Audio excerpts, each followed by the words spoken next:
বিসমিল্লাহির রহমানির রহিম। হে সমস্ত জগতবাসী, আজ আমি শামীম আলী চিশতি আপনাদের সামনে যে আলোচনাটি নিয়ে হাজির হলাম, সে আলোচনাটি অবশ্যই খেয়াল করে শোনার বিষয় এবং বোঝার বিষয়। কিন্তু আপনারা কিন্তু থাম্বনেলে পেয়েছেন যে আল্লাহ ও রাসূলকে ভালো যদি নাও বাসে, তবুও সে আল্লাহকে পাবে, তবুও সে রাসূলকে পাবে। তো এটা কেমন কথা? আল্লাহ রাসূলকে ভালোবাসবে না, আবার আল্লাহ রাসূলকে পাবে, এটা কেমন কথা? তো আজকের বিষয়টি হলো, অবশ্যই খেয়াল করে না শুনলে এই জিনিসটি বোঝা যাবে না। তাই আমি বলবো যে আল্লাহকে ভালোবাসে কেউ, রাসূলকে ভালোবাসে, কিন্তু এমন এমন জায়গাতে আঘাত করে, এমন এমন জায়গাতে এমন কাজ করে যে তাদেরকে ভালোবাসার পরেও সেই মানুষটি আল্লাহ থেকে বহু দূরে, রাসূল থেকে বহু দূরে, তারা জাহান্নামেই পড়বে। আচ্ছা, তো দেখুন, আজকের যে বিষয়টি সেটি হলো, আল্লাহ ও রাসূলকে ভালো না বাসলেও আল্লাহকে পাবে। দেখেন, যেমন একজন পাগল ছিল, তখন মুসা নবী যখন তাকে জিজ্ঞাসা করেছিল, এই বলো দেখি, এই শুয়ের ফটো দিয়ে এই পৃথিবীটাকে আল্লাহকে দিতে পারবে, বা এই পৃথিবীটা কি শুয়ের ফটো দিয়ে যাবে? তখন সেই পাগলাটি বলেছিল যে আল্লাহকে গালমন্দ করে একটা কথা বলেছিল যে আল্লাহ এটাও পারে, আল্লাহ এটাও পারে, শুয়ের ভিতর দিয়ে সারা বিশ্ব ঢুকাইতে পারে। এখন অন্য কারো গেছে, কোনো মুন্সি মৌলবি, কোনো ইবাদতকারী, তাকে জিজ্ঞাসা করা হলো, দেখুন তো, এই শুয়ের ফটোটা দিয়ে একটা ডিম ঢুকবে? তিনি বলল কি যে এটা কি সম্ভব, এই শুয়ের ফটো দিয়ে কি ডিমটা ঢুকবে? আর সে পাগল কি বলেছে যে শুয়ের ফটো দিয়ে পৃথিবীটাই ঢুকে যাবে। কিন্তু আল্লাহকে বকাঝকাও করে, কিন্তু আল্লাহর প্রতি ঈমান আছে যে এখান দিয়ে এটা যাবে। তো আজকের আলোচনার মূল যে বিষয়টি সেটি হলো, দেখুন,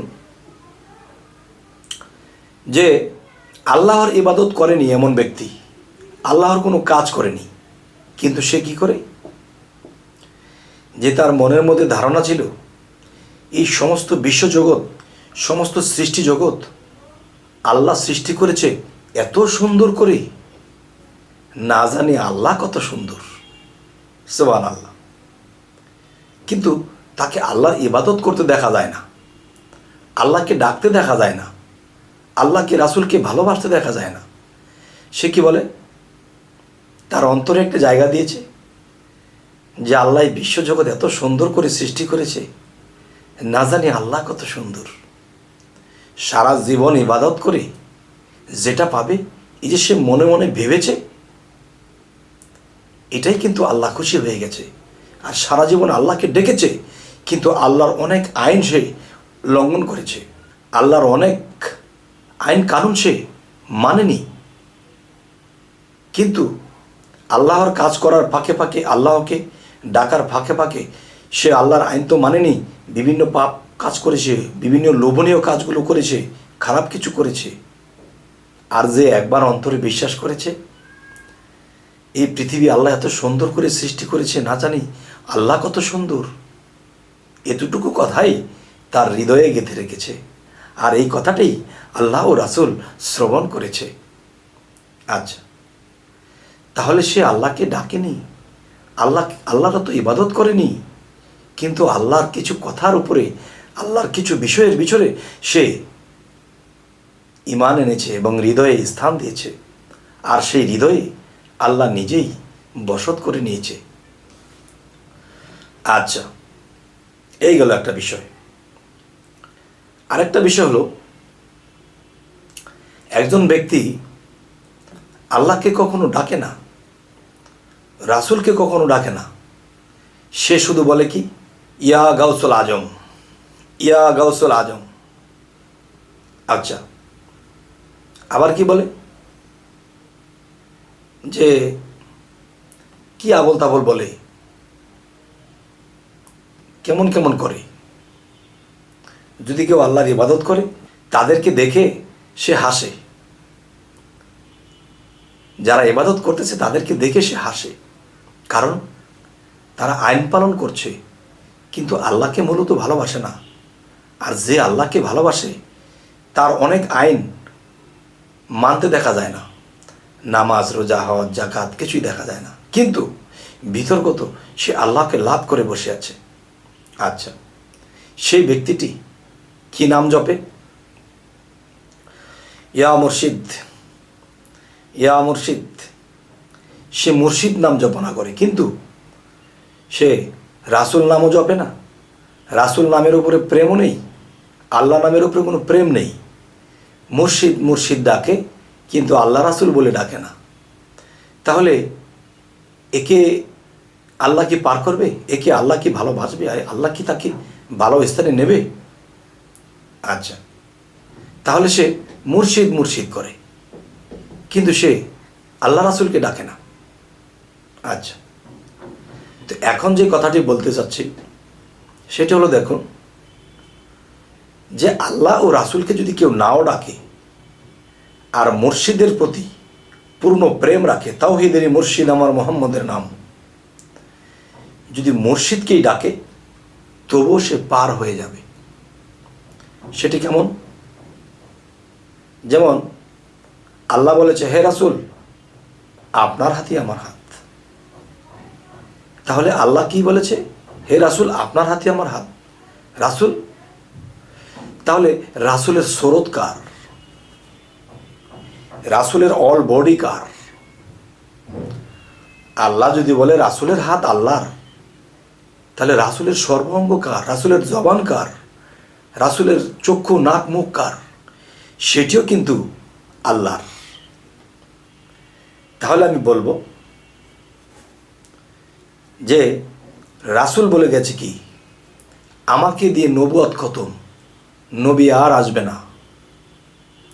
তোমরা যদি একজন কামেল মুর্শিদের কাছে যাও, কামেল ওলিয়া উলিয়ার কাছে যাও, তাহলে সেই কামেল উলিয়া আউলিয়া পীর মুর্শিদের হাত আমি রাসূলের হাত, আর আমি রাসূলের হাত আল্লাহর হাত। আচ্ছা, এখন সেই মুর্শিদকে যদি কেউ ভালোবাসে, রাসূলকে ভালোবাসা হয়ে যায়, আর রাসূলকে ভালোবাসলে আল্লাহকে ভালোবাসা হয়ে যায়। তাহলে রাসূলের স্রোত কার? রাসূলের হাত কার? আল্লাহ। তাহলে মুর্শিদের স্রোত কার? মুর্শিদের হাত কার? এটাও আল্লাহর। তাহলে কেউ যদি আল্লাহ নাম নাও জিকির করে, রাসূল নাম নাও জপনা করে, ভালো নাও বাসে, আর যদি মুর্শিদকে ভালোবাসে, তাহলে মুর্শিদকে ভালোবাসলে রাসূলকে ভালোবাসা হয়, আর রাসূলকে ভালোবাসলে আল্লাহকে ভালোবাসা হয়। মুর্শিদকে আঘাত করলে রাসূলকে আঘাত করা হয়, আর রাসূলকে আঘাত করলে আল্লাহকে আঘাত করা হয়। তাই বলা হয়েছে, তাওহীদের মুর্শিদ আমার মুহাম্মদের নাম। তাহলে মুর্শিদ মুহাম্মদ সাল্লাল্লাহু আলাইহি সাল্লাম আরেক নাম, আর সেই নামটি পীর আউলিয়াদের মধ্যে এসে গেছে, যারা নিজেকে পবিত্র করে করেছে সফল কাম। আল্লাহ কিন্তু কোরআনে এই কথাটি বলেছে যে নিজেকে পবিত্র করলো সেই সফল কাম। যদি হয় সফল কাম, রাস্তাঘাটে যত জাম সব ঠিক হয়ে যাবে, ছেড়ে দেবে। যাই হোক, আজকের আলোচনাটি আপনাদেরকে কি বোঝাতে চাইলাম? আজকের আলোচনা এটাই বোঝাতে চাইলাম যে 1450 বছর আগে হযরত মুহাম্মদ সাল্লাল্লাহু আলাইহি সাল্লাম ছিলেন। তাকে দেখতে কেমন ছিল, তার রূপ স্রোত কিরকম আমি জানি না। স্বপ্নযোগে যদি কেউ এসে বলে যে আমি সেই মুহাম্মদ রাসূল, আমি সেই আল্লাহর প্রেরিত রাসূল, তখন আমি রাসূলকে বাস্তব কখনো দেখিনি। এখন তাকে যদি আমি রাসূল মানতে যাই, তখন ভিতরে প্রশ্ন জাগে যে রাসূলের রূপ কখনো শয়তান ধরতে পারবে না, ঠিক, কিন্তু সে যে রাসূল রূপের তো আমি জানি না। তিনি 1450 বছর আগে কোন রূপে ছিল সেটা তো আমি দেখিনি। আচ্ছা, দেখেছি কি? তাওহীদেরই মুর্শিদ আমার, যিনি আমার মুর্শিদ, তাকে আমি দেখেছি। তিনি যদি স্বপ্নযোগে আসে আর আসিয়া যদি বলে ইনি রাসূল রূপে মুহাম্মদ সাল্লাল্লাহু আলাইহি সাল্লাম, সে সৌদি আরবে জন্ম হয়েছিল, তিনি, তখন যিনি আমার মুর্শিদ তিনি আমাকে সাক্ষ্য দিলে তখন আমি বুঝবো যে হ্যাঁ, ইনি আমার রাসূল। ইহাতে আর নাই কোনো বল, মুর্শিদের রূপ কখনো শয়তান ধরতে পারবে না। কেন? সূরা কাহাফের 17 নম্বর আয়াতের মধ্যে আল্লাহ বলেছে, যারা আমার মুর্শিদকে ধরল না, বুঝলো না, পাইল না, মানল না, তারা পথভ্রষ্ট। এই কথাটা সূরা কাহাফ 17 নম্বর আয়াতে আল্লাহ বলেছেন। তাহলে যার কথা আল্লাহ বলেছেন তার রূপ কখনো শয়তান ধরতে পারবে না। দেখেন, আমি মুর্শিদকে দেখেছি। এখন অন্য কোনো কেউ যদি স্বপ্নযোগে আসে, এসে অন্য কোনো রূপে যদি আমাকে বলে যে আমি তোমার মুর্শিদ, তখন আমি মানব না। কেন মানব না? যে আমার মুর্শিদকে আমি দেখেছি, তিনি তো এরকম নয়। আর রাসূল রূপে বা রাসূলের রূপ ধরে যদি অন্য কোনো খবিশ শয়তান, জিন শয়তান, বিভিন্ন খারাপাত্মা, তারা যদি একটা যে কোনো রূপ ধারণ করে এসে যদি বলে যে আমি সেই দিনের নবী রাসূল, তখন মানতে গেলে আমার হয়ে যাবে ভুল, পাবো না আর কোনো দিন কুল। আসলে কথার যে মূল সেটি হলো, যদি আমার মুর্শিদ রূপ এসে বলে দেয় যে হ্যাঁ, তিনি 1400-1450 বছর আগে তিনি এই রূপে ছিলেন, তাকে সালাম শ্রদ্ধা করো, তখনই আমি করব। তখন আমি শয়তানের অসওয়াসা থেকে বেঁচে যাব, শয়তানের হাত থেকে আমি বেঁচে যাব। কারণ সাক্ষ্য দিতে হবে আমাকে যে তিনি যে রাসূল, কারণ রাসূলকে তো আমি বাস্তব কখনো দেখিনি। আচ্ছা, যখন আমার মুর্শিদ পরিচয় করে দেবে যে হ্যাঁ, ইনি রাসূল, তখন যদি অন্য কোনো দিন এই রূপে রাসূল এসে বলে আমি রাসূল, তখনই আমি তাকে মূল্যায়ন করব, সালাম শ্রদ্ধা করব। তবে হে সমস্ত জগতবাসী, আজকের যে আলোচনাটি আপনাদেরকে যা বোঝাতে চাইলাম, যে মুর্শিদকে আঘাত করলে রাসূলে পাবে, রাসূলে আঘাত পাইলে আল্লাহ পাবে। তাহলে মুর্শিদকে যখন আমি ডাকবো তখন এটা রাসূল পাবে, আর রাসূল পাইলে এটা আল্লাহ পেয়ে যাবে। যেমন আরও একটি প্রমাণ রয়ে গেছে যে হযরত মুহাম্মদ সাল্লাল্লাহু আলাইহি সাল্লাম যখন আবু হুরায়রার বাড়িতে গিয়েছিলেন, আবু হুরায়রার বাড়িতে যখন গেলেন, তখন তিনি ইবাদত করতে করতে করতে করতে হাত পা সমস্ত কিছু দাগ পড়ে গেছে, মানুষের একটা ডাইস হয়ে গেছে। তখন এই দৃশ্য দেখে নবীজি কত খুশি হয়ে গেছে। তখন আবু হুরায়রা বলল যে হুজুর, আপনি একটু দাঁড়ান, আপনার জন্য একটু শরবত করে নিয়ে আসি।